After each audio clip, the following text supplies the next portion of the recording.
Are you trying to persuade a higher percentage of your traffic to convert? If so, you're in good company. Almost everyone else who runs an online business is too. But before you act on every CRO best practice you can get your hands on, it's wise to take a breath. Step back and take stock of what's already working. In other words, perform a CRO audit of your website. This video will give you an actionable framework to do just that. If this topic is useful to you, subscribe to Content Square YouTube for more essential insights into web business analytics. A CRO website audit helps you systematically analyze how effective your website is at helping users meet their conversion goals and identify key areas it could be better at this. It really pays to spend time on methodical audit because increasing your conversion rate results in more satisfied users and lower acquisition costs. A CRO audit is best done once your business has matured a little and you understand your customer journey.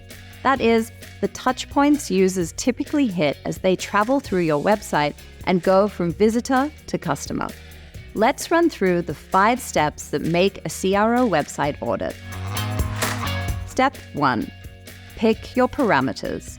First up, you'll need to define which conversion metrics you're planning to audit. Conversions are the key user actions that affect your business's bottom line.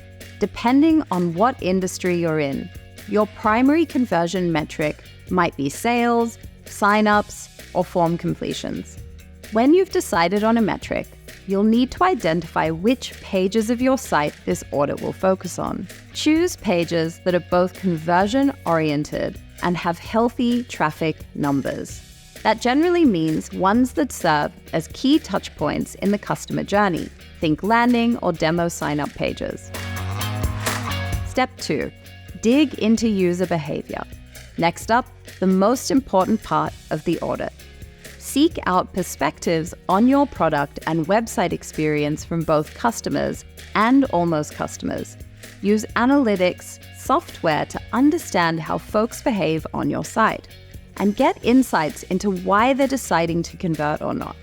A tool like Content Square Session Replay can show you videos of users scrolling, moving, and rage-clicking throughout their customer journey.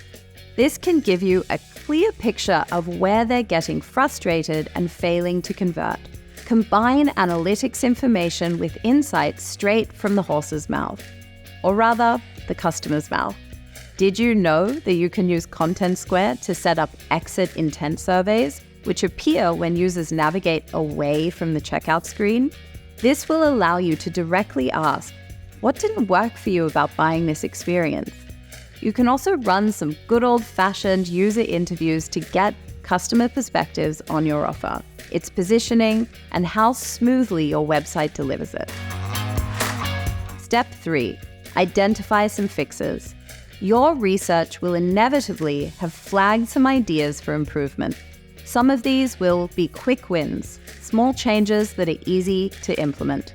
For example, you might learn that your page could be improved with a clear value proposition, high-quality images, social proof through testimonials, and case studies.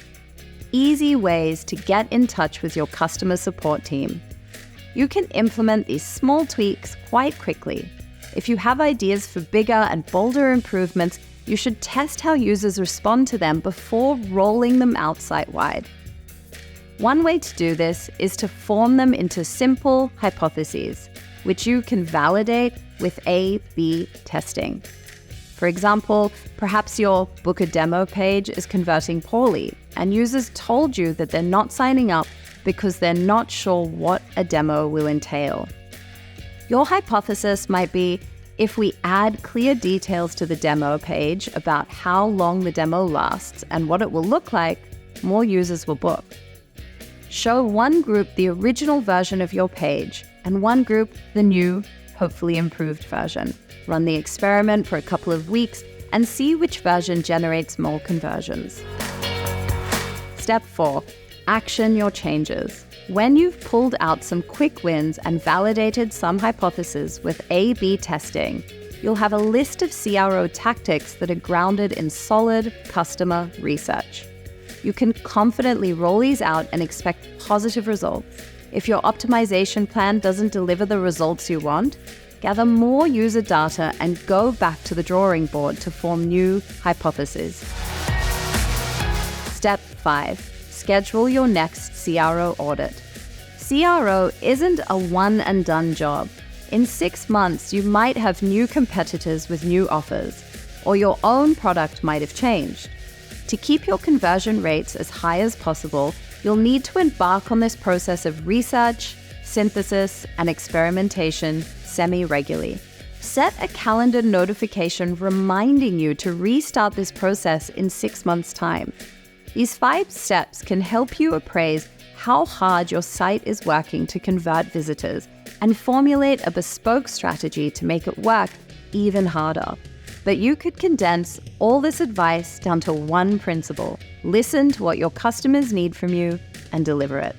At the core, the secret to sustainable CRO is really caring about your customer. Thanks for watching this video. If you enjoyed it, don't forget to like it and subscribe to our channel.